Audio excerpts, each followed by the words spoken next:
Hər peşənin bir öyrətdiyi, qazandırdığı və bir də aldıqları var. Tibb, həkimlik peşəsi sizdən nələri aldı, sizə nələri bəxş elədi?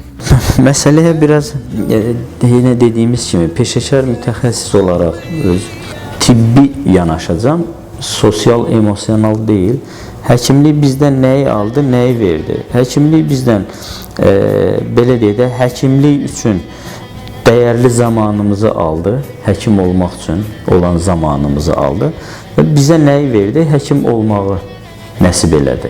Yəni biz hər hansı bir itki olduğunu düşünmürük. Hər hansı bir peşəyə sərf edəcəyin zamanı həkimliyə sərf elədin və həkimlik bizə nə verdi? Elə yaxşı həkim olmaq, doğru həkim olmağı bu cür insanlar bizə o qiyməti qoyurlarsa, elə bunun özü bəsdir. Yəni sənin verilən, çəkdiyin əməyə və müəyyən zaman sərf elədiyin zamana verilən qarşılıq bugün cəmiyyətin sənə verdiyi və ya öz əməyindən aldığın pozitiv nəticələrdir.